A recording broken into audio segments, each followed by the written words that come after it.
Good afternoon, everybody. My name is Alex Sunners. I'm joined by the founder and chairman of the Consulate here, Drew Tignanelli. Hey, Alec, great topic. Yeah, so today we're talking about the golden years, long-term care essentials. So as people age and get into their later stages of retirement, we call those the golden years. There's this little thing that a lot of people might be scared of, and that is long-term care. So we're here to provide you all the information that we can about long-term care. All of it? As much as we can fit in a 1 hour webinar today. All right, that works. So first, we're just going to talk about what long-term care is, the definition, and how to prepare for it. And then we're going to talk about managing that risk of long-term care, because there is a risk that you can go into a long-term care situation, and there are some things that you have to think about along the way. We're going to talk about some estate considerations, and then selecting the right option for how to best prepare for a situation that might arise in the future. So just to start off briefly, what is long-term care? And long-term care, it's a range of services or support for people who need assistance with daily activities, either providing custodial or medical care. That's a very important point there, Alec. There's Because custodial care services are not something that's considered medical. Yeah. And you're going to go into that. So I'll let you get into that. Yeah, but that's an important point. Big difference between custodial care and medical care. So let's jump into that. The definition of custodial care, it is assistance with activities of daily living. You might otherwise see these known as ADLs. And these are things like bathing yourself, dressing yourself, eating yourself, toileting yourself, and helping mobility, transferring, so in and out of a chair, or walking down the hallway, things of that nature. So custodial care involves helping with assistance with that, usually with skilled professionals, but not necessarily licensed medical professionals that assist with these things. Big difference. Medical care, on the other hand, again, involves specialized services with skilled individuals, but these services manage health conditions. So any medical treatments, or if you're in rehab or health maintenance, these are things that medical care will cover. This care is usually provided by licensed medical professionals, as opposed to custodial care, which is just with typical trained and skilled professionals, just not medical professionals. So let's talk about the different types of long-term care services. So we have in-home care, and that is when you're still living at home, and then you have someone coming into your home to provide care for you. And Drew, we were just talking about this the other day. One, that can be expensive when you are hiring someone that can come into your home. And it also has risks when you bring someone into your home. What are some of those risks that you've seen? Well, it's ridiculously expensive because if you think about it, if you have 10 people that are paying a bill that one person can buy equipment for all those people, like at a facility, the cost is shared amongst a lot of people. But if somebody has to come into your house to do that care, they may not have the equipment necessary to do everything without risking their own health and their own mobility and so forth. And so if they get hurt doing that services for you in your house, you could very easily have a workers' comp claim on your hand, which could cost hundreds and hundreds and hundreds of thousands of dollars for the rest of that person's life, as opposed to, the cost of long-term care, which is, $100,000 a year until the person passes away. You also have the risk of, manipulating inheritances. I've seen that too often. I can't tell you how many times I've seen that, Alec, where they get to know the person, they get the favor of the person. Next thing you know, the person's rewriting their will to the long-term care assistant person. Or theft, there's jewelry around the house, and next thing you know, the family starts realizing that things are missing, and now they're in a quagmire. They trust the person that's doing the care, but they feel confident things are missing. So in-home care, I hear it a lot. People saying, I'm going to take care in-home. I say that's probably one of the most difficult, expensive, and risky things you could possibly do. Yeah, and a lot of people say, well, I don't want to leave my home, but for all the reasons you just mentioned, it can be a very difficult and hard thing to do. Yeah, absolutely. But you have other options. Yeah, other options. So assisting living facilities. These are places outside the home, and they're at a range of different places, but typically you will move out of your home to get assisted living at a different facility.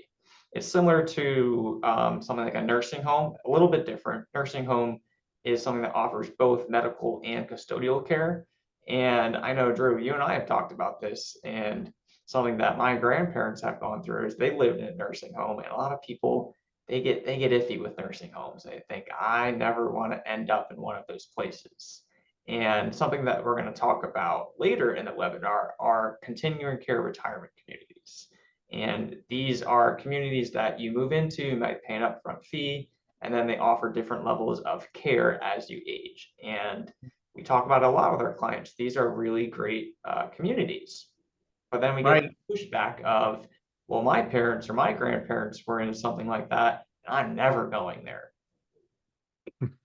Well, assisted living is a place strictly provides custodial care, like you say.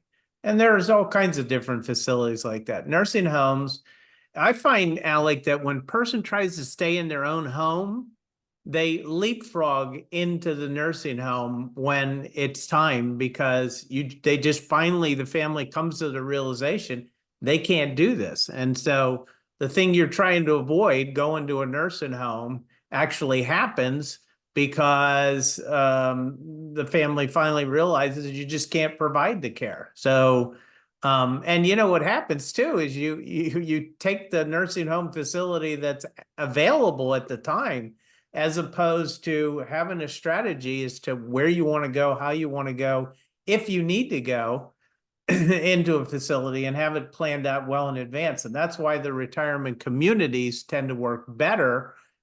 But many people have an illusion of what that's going to look like in the future based on what's present today. The baby boomers are not going to the places that our parents went. I assure you of that, Alec. The places the baby boomers are going to go is going to look more like Disney World and Harvard University brought together at one time. I call it the baby boomers go back to college, and we'll see. That's what these communities are going to look like in the future. Yeah. And then just another type of long-term care service is adult daycare. So this is something when someone's still living at their home, but then during the day, they go to a different facility that can provide care during the day. At the end of the day, they get to go back home and still stay at their home. It's because the family caregiver might be working. So, they need somewhere for the person to be protected while they're working, and then they pick them up on the way home or something of that sort. Yep. And just for everyone's information, I didn't mention this at the beginning of the webinar, but there is a Q&A box at the bottom of your screen. If you have any questions, Drew and I will be happy to answer them as we go along today's webinar. So, who needs long-term care? And depending on who you ask, you'll get a different answer. There are a lot of articles and a lot of people out there that try and scare people into saying, oh, everyone needs long-term care. You need long-term care insurance. We need to get this situated now. And that's not always the case. There is situations where long-term care is needed and long-term care insurance might make sense, but it isn't for everyone. There are some instances where, women are typically living longer than men. So it's more common that they'll need a long-term care situation, as well as people that are living independently. Those people might need more care than someone that is married, that has, family support directly around them to prevent these types of situations. And just some common conditions that can lead to long-term care that, can happen to anyone. Stroke, cancer, Alzheimer's, dementia, Parkinson's, MS, all of these things can lead to needing additional care as you age. One other thing to note here is, as we were, preparing this webinar and researching these different topics, one of the things that we wanted to provide were just some statistics to how many people need long-term care in their lifetime. And as you look these things up, there are a wide range of numbers that you'll find. And the reason that you'll find these wide range of numbers is there is a bias with a lot of insurance agents to get more people to buy long-term care insurance. And like I said before, there are definitely situations where people, the situation is right, long-term care insurance makes sense, and that's great. That's what they're there for. But not everybody is in a situation where long-term care insurance either is affordable or makes sense in that situation. Yeah, well, Alec, we're financial guys. We don't sell this stuff. We're financial people. We look at everything from a risk management perspective, and we want to educate our clients to understand what the risk is, what they can do to mitigate the risk, what can they do to possibly handle the risk. And then when you look at all the facts, and that's what we're going to get into next, right? When we look at all the facts, then we say, how am I going to handle this? Am I going to self-insure it? Am I going to ignore it? Or am I going to insure it? That's what risk management's all about. And that's what we're going to get into next, right? Yep, we're on track. We're going to talk about how do you manage that risk. There are these steps that you should go through when thinking about long-term care. So you need to identify first, what is the risk?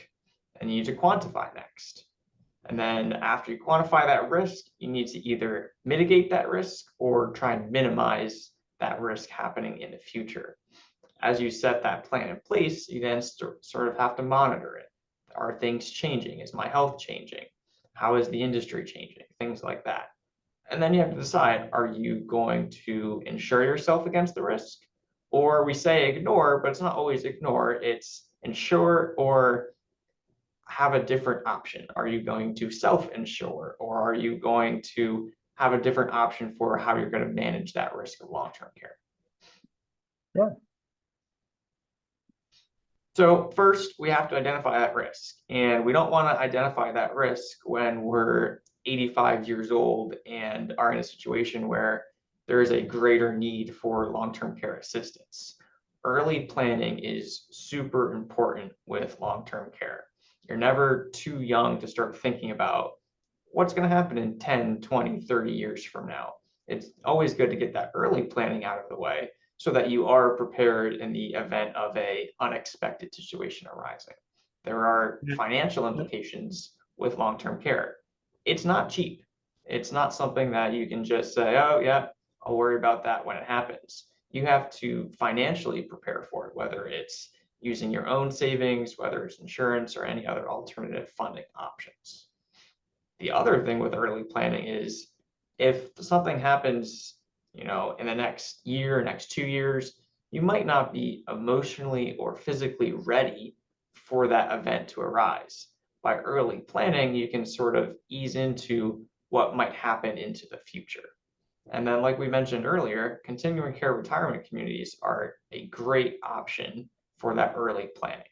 And we'll talk about that in just a couple slides here. See, now, Alec, you made a good point. We have been telling our clients lately that the time to plan for long-term care insurance is between the ages of like 40 and 50.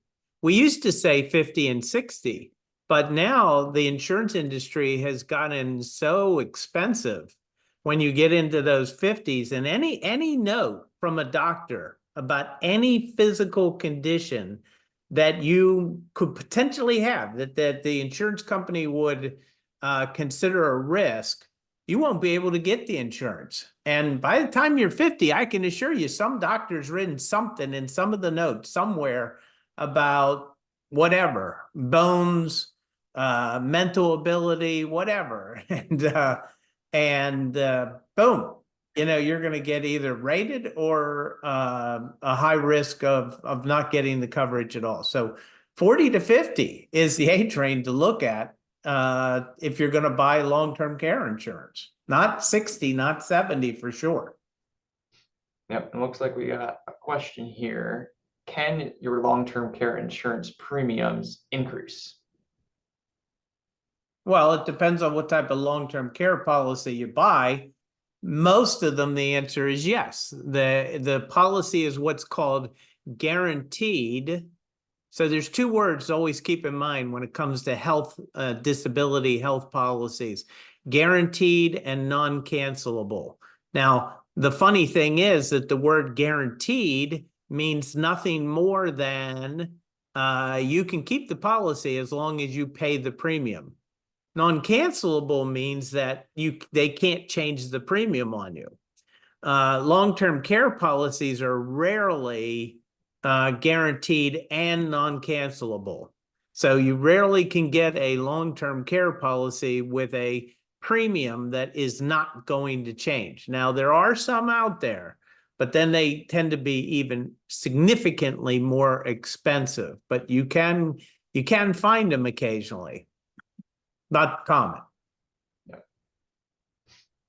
So after you identify that risk and start to set this plan into place, you have to quantify that risk. And how likely are you personally going to need long-term care? So there are some questions you should ask yourself are, do you have any pre-existing conditions now that could lead to conditions in the future where you might need assistance? Do you have a family history of any problems? Or is Alzheimer's run in your family? Is living longer running in your family? That can be a risk as you age, you're going to need more care. And if you're living longer, you're going to need long-term care for even longer. And then another question is, are you married or are you single? If you're living alone, you might need additional assistance versus someone that is married, or if someone has kids around that can provide care. There are different things that increase the likelihood of needing long-term care if you are living alone. But we also have to take that married and single question, okay? So the single person has the greater risk of going into the long-term care facility, but the married person, if they go into the long-term care facility and wipe out a significant amount of savings, that healthy spouse may live 10, 20 years beyond the one that went into the facility, but now all of a sudden their financial well-being has been severely impacted. The single person goes into long-term care facility. Maybe they don't have any children. What's the risk of being in that long-term care facility? It's just that they'll spend their money down and maybe spend it down to zero. But what's the real risk to that? And that's how you have to look at it is, if this happens, it's not if it happens, now it's a risk. If it happens, how does it affect my finances and those that are counting on my finances for the long term? That's the big question you have to ask yourself. And you get the people, Alec, that say to you, I'm going to spend my last nickel. They don't care if they leave anything behind. Yeah. Well, tell you, long-term care is one great way to do that. And you don't have to worry because the federal government's going to step in and pay the rest of the bills for you, So what's the risk to you and your family? Alec, here's another thing too. A lot of people think that going on Medicaid with the federal government is like they're going to put you in a gymnasium with 150 people, or something like that. I have no idea what they're thinking. Medicaid means you get the same facility you're probably in, but you always have to be in a room with one other person. So it's always a dual occupancy room. And that's the only difference between a Medicaid room and private pay, where you can have your own room yourself. So, this is the way to think about it, not just what's the risk of it happening, but if it does happen, what does it mean to me and my family that I care about long term? That's the issue we're dealing with. Yeah, and the next step from there is, how can you minimize that risk? How can you mitigate that risk? And again, early planning. That financial impact can be large if you aren't prepared for it. But if you can prepare for it, it's something that you don't have to worry about as much. So there's this, there's gap. Like you had said, Drew, if you have no assets, the federal government's going to come in and pay for your long-term care. And if you have a lot of assets, you can sort of self-insure. But what about those people in the middle that they don't have a ton of money, but they also do have some money they want to protect. You have to ask that question of, are those assets ample enough to cover those costs? Or do you have family members who can assist before jumping into a community? Do you have family around you that can provide that care for you? Or is it better to move to one of those communities? What does Medicare cover? What is the difference between Medicare and Medicaid? I know that's a question we get a lot of, okay, I'm over 65, I'm on Medicare, that should cover all of my long-term care, right, Drew? No. Oh, Medicare is for people over 65. Medicaid is for the indigent, somebody who has no money left. And um, and you know, if you have no money, then Medicaid will pick up. But if you're 65 and older, you could have Medicare, but Medicare will only pay for like the first 30 days. Now, the rule is 90 days after a 3-day hospital stay. So if I'm in the hospital for 3 days, I can go to a facility for 90 days. But the real probability is Medicare is only going to pay for 30 days. That's what we typically find. At the end of 30 days, Medicare typically says no more rehab. You got to go back and just do general physical therapy from that point in time. That's the difference. yep. And then a life care facility. This is one of those continuing care retirement communities where you pay that upfront fee, and then as you move in, you pay a monthly fee, but then that monthly fee is going to cover you for all of the different needs that you need. So do you need assisted living? Do you need skilled nursing, etc.? That monthly fee is going to cover that for you. So that's one way you can mitigate the risk, is if you pay that fee and now you're covered for that risk. And then you have to plan for aging. So a lot of people think about moving to a house with no stairs. That can help as you age, so you don't have to worry about falling down the stairs or struggling to get up the stairs. So look at your current house, and is it set up to age in place? Can you get in and out of the shower, or is it a bathtub that you have to step over? Things like that around the house that you have to think about of, it's fine now, but if I try to stay here when I'm older, is it going to work out? Another thing that you have to plan for with your aging is, are you active and healthy now? If you're not active and healthy now, it can lead to issues down the road, because if you're not active now, you're not going to be active in the future. And then lastly, what can you do to remain independent? What can you do to not have to rely on outside sources to provide your independence? Yep. All great questions that, you know, you need to be thinking about and planning around. You know, we talk about active and healthy now, but active and healthy also includes socialization. A lot of times people who want to live in their own house, you know, they may only have one other person they're socializing with 90% of the time, you know, and that can be just as unhealthy as anything else, you know. Or and if you when one of them passes away, now you're by yourself 90% of the time. That's not healthy either. So you're right, Alec. These are things you got to be thinking about. So after you think about, all right, how am I going to minimize that risk?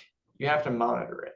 You have to plan for the unexpected, because you might think you're all set up and everything is going in the right direction, but then something happens. You have to plan for that something, and it can be anything. It could be a stroke. It could be you fall and break a hip. It can be all these different things that are you thinking about. So yes, you're active, you're healthy, you're sociable now, but if something happens where you can no longer be active and healthy, how do you plan for that? And then as you're monitoring these things, monitor your own health and the cost of long-term care, because it is an ever-changing industry where today you might say, yep, I'm able to self-insure, I have the assets to do so, but in the future that might not be the case. So just don't assume that the plan you make when you're 50 is the same exact plan you should have when you're 70. Correct. So lastly, you have to decide whether you want to insure or you're not going to insure, or you think you can just self-insure. So long-term care insurance is just that one option. And like Drew had talked about earlier, make sure you know what's in that policy. It's not just a standard, okay, here's your long-term care insurance policy. It covers everything for you. Make sure you know exactly what you're getting with that policy. The other decision you have to make about long-term care insurance is, do you have the personal savings to either pay for the insurance, or do you have the personal savings and assets to pay in the need of a long-term care facility you need in the future? That's something you have to think about. And then we had talked about this earlier as well, but Medicaid planning. If you're single and you don't have any kids, and you might not have to worry about where are my assets going after I pass away. But if you are either married or you have kids you want to leave money to, you don't want that long-term care to eat up all of your assets so that you can go on Medicaid. So there are strategies you can use to sort of protect these assets. But with those assets, it's important that you do this early, because you can't just assume, okay, I had an event, I now need skilled nursing, I want to protect my assets now. It can be difficult to do that in the time of that need, and it's better to do that early.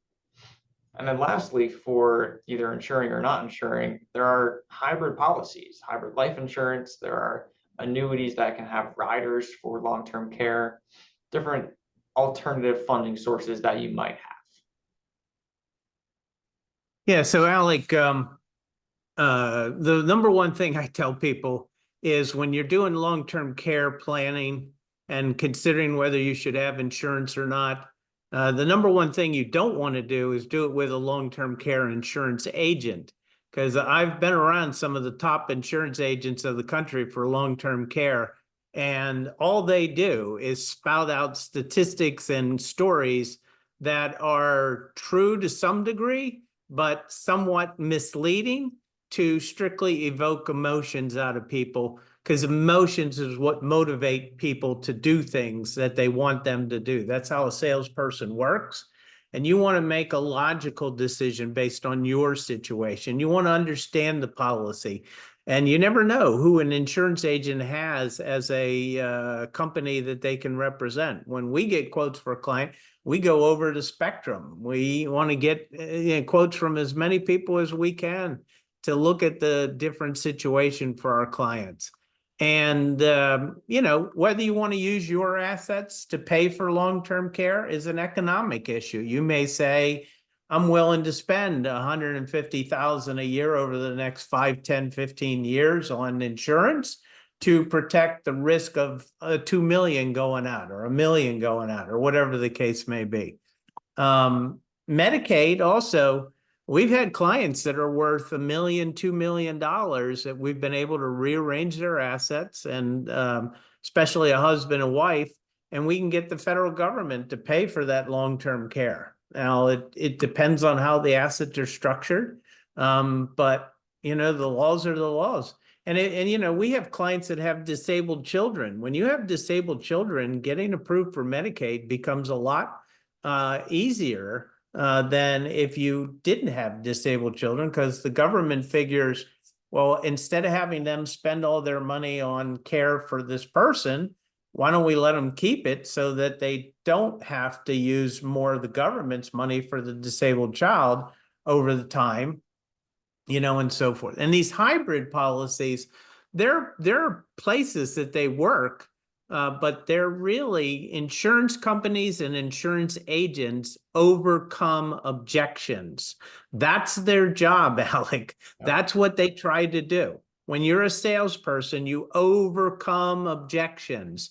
And so one of the big objections to long-term care was, I don't want to spend all this money on these premiums and never get anything back in the end. So they came up with the hybrid policy and said, hey, if you die, you're going to get all your money back in a lump sum.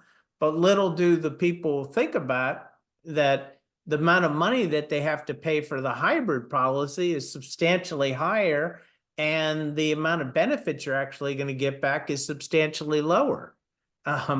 So, they work, they have places for these, Alec, as I said, but they're not a panacea that the insurance companies want to make them out to be. They're a way to overcome that objection that people have. So this is a complicated industry. It's a very difficult topic to plan around, but everybody needs to be doing it in one way or shape or form. We just want you to do it in an unemotional, educated way, making the best decision for you and your loved ones. Yeah, and part of that planning is the estate planning. It's not just about long-term care insurance. It's about, okay, how do I protect my assets, or what other things do I have to think about with my estate? And one of the big things that has nothing to do with your assets is getting an advance directive.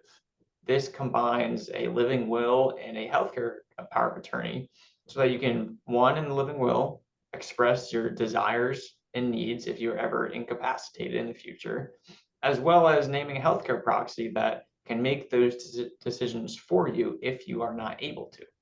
And if you're doing a big estate planning project, you're meeting with attorney, getting trusts and wills drafted, etc., it would be good to have them draft that advance directive as well. If you just need an advance directive, every state attorney general provides a free copy of this for you to download, fill out, sign, and print. Yep.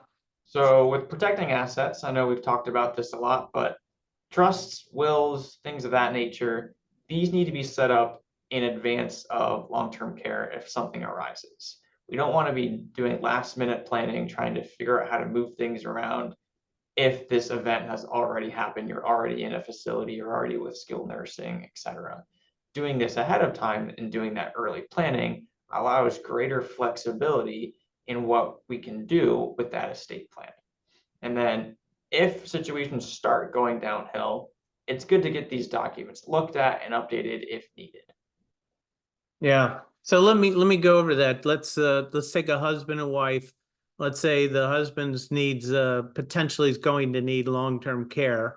What does the wife do? So the wife's going to go look at her documents. Probably the husband is her person to take over finances. So their document needs to be changed to one of the children, let's say, right? Because that person's not going to be able to easily do it. The children might be secondary on the document, but Alec, when you're dealing with financial institutions, anything they can do to deny that document, they'll do. Yeah. And so if they have a secondary beneficiary or successor attorney in fact coming in saying, hey, I'm the successor, my father's disabled, I need to take over, they're going to do everything they can to say no until they have ample proof that they are the successor and they need to take over. But that could take time to prove that to them. So it's best to just bring them up to the primary position and redo your documents. But now let's take the person who's in the facility, and let's say their documents have been done 20 years ago, right? They haven't been updated. Well, and their health is starting to go downhill. You need to get those documents updated as soon as possible, because if their health does deteriorate to the fact that they can't make a cognitive decision on that document, they can't get new documents. And maybe now you're stuck with old documents that aren't going to work as well. So you got to get those updated. And lastly, let's say, again, the husband's the one going in or is going to potentially need care. I don't want if God forbid the healthy spouse, we call it the community spouse. That's the term you'll hear a lot in the industry. The community spouse is the healthy spouse. The healthy spouse dies. We don't want their assets going to the spouse who's going to potentially need care, right? Because they're just going to get sucked up into the long-term care expense. We want them to go into a trust like you're talking about here. We want them to go into a trust, and they'll protect the spouse that needs care, but they'll also protect the family as a whole, that the trust only needs to give out what's necessary over and above what we may be able to get from government assistance and so forth. So it's a like I said at the beginning, there's no way we're going to give them all the information, but we're going to give them a good rendition of all the things you need to be thinking about but the answers, each family is unique to each and every family. Yeah, and some of you might be asking, okay, I have all this information now. How do I make that decision? And like you said, Drew, each individual is different. You have to consider what your health status is, your financial situation is, any personal preferences you have. And if you think this is a need of yours, give Drew and I a call. We'll be happy to sit down and talk and go through these different questions we need answered. This is what we do, Alec. Our clients, they have the full access to come to us about any topic in personal finances. There's no additional cost. That's what we're here for, right? So, if this is a topic that you're concerned about, let's go through the full analysis for you individually. And we'll help answer all of the questions that we've been bringing up today. You might say, okay, I know all these questions, but how do I answer them? And we'll walk you through it and go through that analysis of, okay, what is that best option? And leading right into continuing care retirement communities is a great option for a lot of people, not for everyone, but for a lot of people. And there are different types of these communities, different contracts. So there's type A, B, and C. A type A contract, otherwise known as a life care contract, you pay a large upfront fee to enter the facility, and then you pay a monthly fee on top of that. But then that monthly fee is going to cover you for your life for any level of need that you have. So as you might enter and you don't need anything, then you might need assisted living, you might need skilled nursing. As things progress, that's what that monthly fee is there to cover. A type B modified contract is similar to a type A where you pay an upfront fee, it's not as large.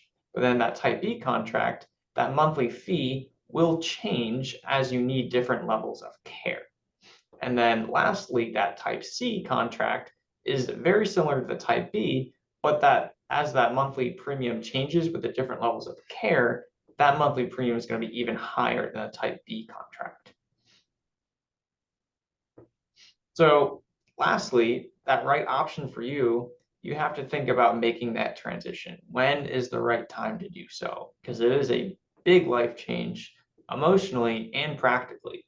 Because if you are, living in the same house for the last 40 years and you decided, okay, this life care contract in this community is what we need to do, it's not as easy as just picking up your stuff and moving. It's a big life shift that you have to prepare for. Yep. So I'll leave the Q&A box open here. If any other additional questions come in, you can always contact us. My email is down below. Drew's is just atignelli@financialconsulate.com. And then if you are a current client, you have any questions, you can always reach out to your primary advisor or Drew and I if you have any specific questions about today's webinar. And then that QR code down at the bottom right there, if you are interested in becoming a client, you can scan that QR code and it takes you to a link to schedule an introduction call with us. Great presentation, Alec. Good job. Yep. So any additional questions, please feel free to ask. But if there are no additional questions, I don't see any coming in here. I want to wish everyone a happy and safe Labor Day weekend, and we'll talk to everyone soon. All right, Alec, take care. All right. Thanks, everyone.